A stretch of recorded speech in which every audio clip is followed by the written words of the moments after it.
Hello students, next topic is duopoly.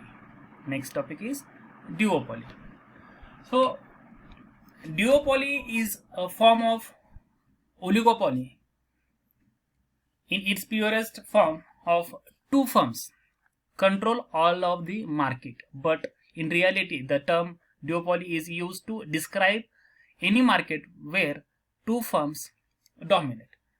तो duopoly एक ऐसा मार्केट स्ट्रक्चर होता है जिसमें दो फर्म्स क्या करते हैं, मार्केट को डोमिनेट करते हैं. ये ओलिगोपोली का ही एक छोटा सा हिस्सा है, ऐसे हम कह सकते हैं, जिसमें दो फर्म्स पूरे मार्केट को जो है वो डोमिनेट करते हैं.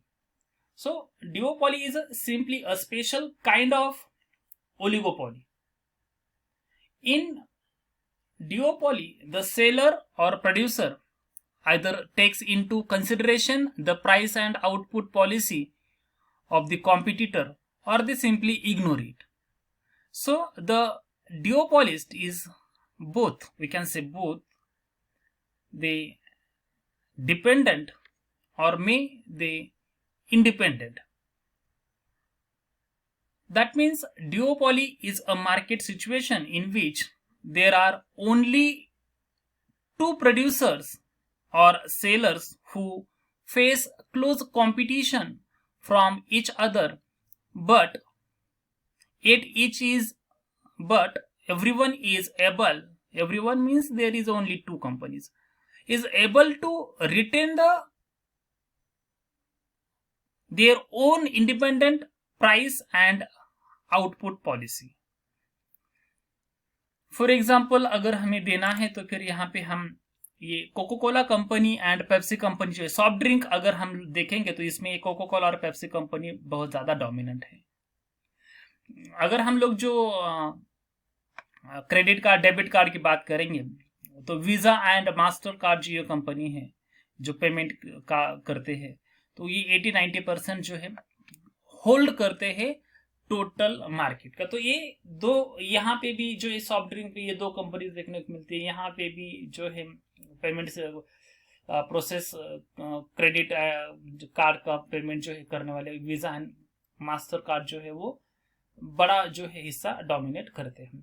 तो इस तरह से जो है ये डिओपोली होते हैं. तो डिओपोली के कुछ ओलिगोपोली जैसे कुछ फीचर्स है यहाँ पे. Small number of large firms, तो इसमें डिओपोली में ओलिगोपोली का एक छोटा सा हिस्सा है, तो इसमें भी जो है नंबर ऑफ फर्म्स जो है वो कम होते हैं और नंबर ऑफ बायर्स जो है वो बहुत ज्यादा रहते हैं. देन सेकेंड कैरेक्टरिस्टिक जो है वो है स्ट्रॉन्ग बैरियर्स टू एंट्री. मतलब कंपनी को, कोई कंपनी न्यू कंपनी जो है मार्केट में अगर एंटर करना उसको करना है तो फिर उसको बहुत सारे फॉर्मेलिटीज, प्रोसेसेस एंड रिस्ट्रिक्शंस होते हैं. कुछ लीगल बैरियर्स होते हैं, कुछ पेटेंट राइट्स के बैरियर्स होते हैं, कुछ सोशल बैरियर्स होते हैं. तो इस तरह से एंट्री करने के लिए रिस्ट्रिक्शंस जो है वो डिओपोली में देखने को मिलता है. देन थर्ड जो कैरेक्टरिस्टिक जो है वो इंटरडिपेंडेंस. तो जैसे Coca Cola company and Pepsi company हो या फिर मास्टर कार्ड और वीजा कार्ड हो, दोनों ये जो उनके जो एक दूसरे के क्लोज कॉम्पिटिटर्स होते हैं, तो इनको हर एक दूसरे की किस तरीके की बिजनेस पॉलिसी है उसको ध्यान में रखकर अपनी खुद की बिजनेस पॉलिसी जो है वो बनानी पड़ती है, नहीं तो जो है उनको बहुत सारे लॉसेस हो जाएंगे.